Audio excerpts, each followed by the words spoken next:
সবাইকে, আশা করি আপনারা সবাই ভালো আছেন। আর কিছুদিন পর শুরু হচ্ছে নতুন মাস। এই মাস থেকে অনেক কিছুই পরিবর্তন হয়ে যাবে। আগামী 1 এপ্রিল থেকে ফাস্ট্যাগ, পার্সোনাল ফাইন্যান্স, বিনিয়োগ স্কিম এবং অন্যান্য অর্থ সম্পর্কিত যে সমস্ত বিষয়গুলো রয়েছে সেগুলো পরিবর্তন হতে চলেছে। এইসবের পরিবর্তন সরাসরি কিন্তু আমাদের মধ্যেই দরিদ্র বা মধ্যবিত্ত শ্রেণীর ওপরই প্রভাব ফেলবে। তবে আমরা জেনে নিই যে কী বিষয়গুলির ওপর পরিবর্তন হতে চলেছে, যে সেইগুলো কি বিষয়। ঠিক আছে, যে প্রথমে আমরা দেখে নিই ফাস্ট্যাগ সংক্রান্ত নির্দেশিকা জারি। ফাস্ট্যাগের সম্পর্কিত নির্দেশিকা জারি করেছে, সেটা কি রয়েছে।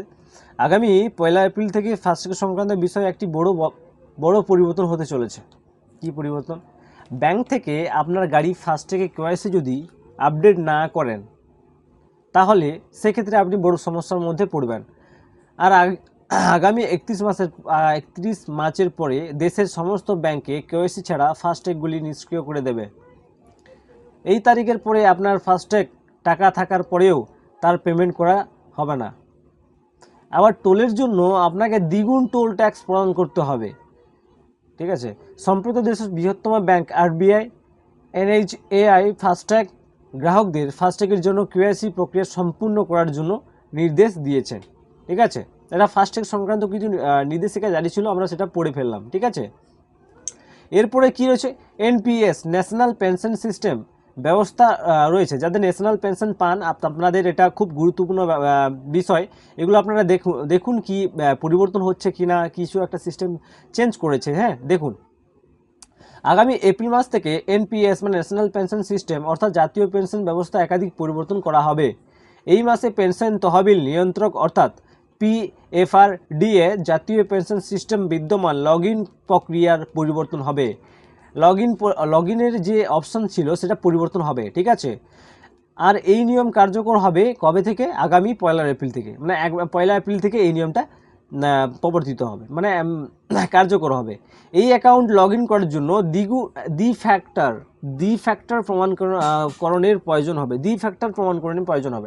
এটা লগ ইন করার জন্য। ঠিক আছে, যারা NPS গ্রাহক রয়েছেন তাদের আধার যাচাই করানো বা মোবাইল OTP দ্বারা লগ ইন করতে হবে। এটা মনে রাখবে, কিন্তু এটা আধার যাচাই করতে হবে।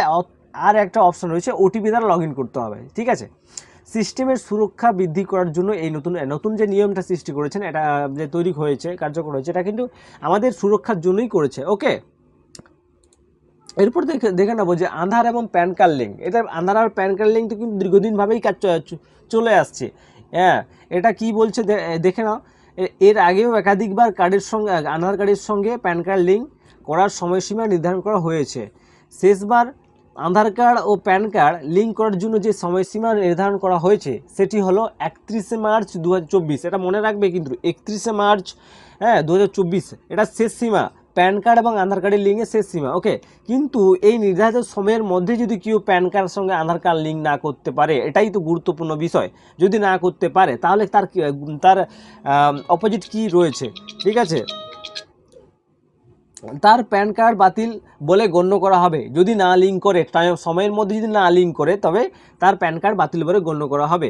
তার প্যান কার্ড বাতিল হলে প্যান কার্ডের সংক্রান্ত যাবতীয় কার্য, প্যান কার্ড বাতিল হলে কিন্তু প্যান কার্ডের সঙ্গে যা যাবতীয় ইনফরমেশন রয়েছে সেইগুলো তোমার স্থগিত হয়ে যাবে। ঠিক আছে, এরপর লিঙ্ক করতে চাইলে 1000 টাকা জরিমানা করা হবে।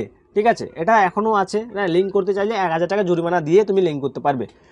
এরপরে আসি, এটা আধার বা প্যান কার্ডের মধ্যে যে A to Z ইনফরমেশন আমরা দিয়ে দিলাম। ঠিক আছে, যাদের এখনও আধার এবং প্যান কার্ড লিঙ্ক এখনও করাননি, আপনারা অবশ্যই আপনার লিঙ্ক করুন। 31 মার্চের মধ্যে আপনার লিঙ্ক করুন, এটাই আপনি বলার। এরপরে আমরা চলে এসেছি EPFO এর নিয়মের পরিবর্তন। EPFOর পরিবর্তনটা কি আমরা দেখে নিই। আগামী 1 এপ্রিল থেকে EPFOতে যে পরিবর্তন আসছে সেটি হলো, আপনার চাকরি পরিবর্তন করলেও আপনার পুরনো PF এর অটোমোড ট্রান্সফার হবে। ওকে, আপনি চাকরি পরিবর্তন করেছেন, কিন্তু এখানে PF এর অটোমোড ট্রান্সফার হবে, সেখানে ট্রান্সফার হবে না। অর্থাৎ আপনি যদি আপনি চাকরির স্থান পরিবর্তন করেন, তাহলে তার জন্য নতুন করে PF এর পরিমাণ স্থানান্তরিতের জন্য আবেদন করতে হবে না। ঠিক আছে, লাগবে না যে আপনি চাকরি পরিবর্তন করেছেন আবার PF এর জন্য আবেদন করবেন স্থানান্তর করার জন্য, না, এটা করবে না। এটা অটোমেটিকলি অটোমোডে ট্রান্সফার হবে। ঠিক আছে, এরপর থেকে আপনাদের 1 এপ্রিল থেকে অটোমোড ট্রান্সফার হবে। ঠিক আছে, কোনো আপনি স্থান চেঞ্জ করতে পারেন, কিন্তু আপনার PF অটোমেটিক ট্রান্সফার হয়ে যাবে। ঠিক আছে, আমাদের EPF এর জন্য এটা হয়েছে। এরপর আমরা দেখব SBI credit card. SBI credit card কী ব্যাপারটা রয়েছে সে আমরা দেখে নিই। আগামী 1 এপ্রিল থেকে এসবিআই ক্রেডিট কার্ড থেকে রেট পেমেন্টের জন্য কোনো রকম পুরস্কার পেমেন্ট পয়েন্ট থাকবে না।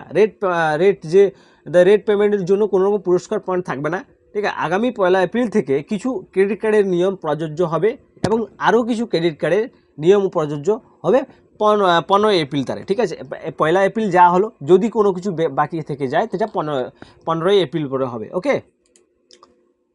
এরপর আমরা দেখব মেন যে টপিকের মধ্যে এলপিজি গ্যাস। আমাদের যে এলপিজি গ্যাস বাড়িতে বাড়িতে সবারই আছে, এটা যে কি পরিবর্তন হচ্ছে, গ্যাসের দামের পরিবর্তন হচ্ছে কি, ঠিক আছে, এটা আমরা দেখে নেব।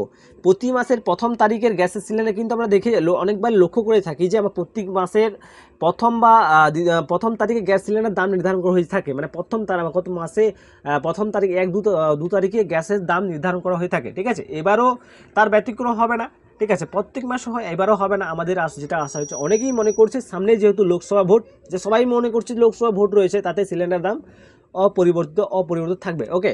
প্রত্যেকবারই দাম ওঠে নামে, ঠিক আছে, এবারে অপরিবর্তিত থাকতে এইটা আশঙ্কা করছে, ঠিক আছে।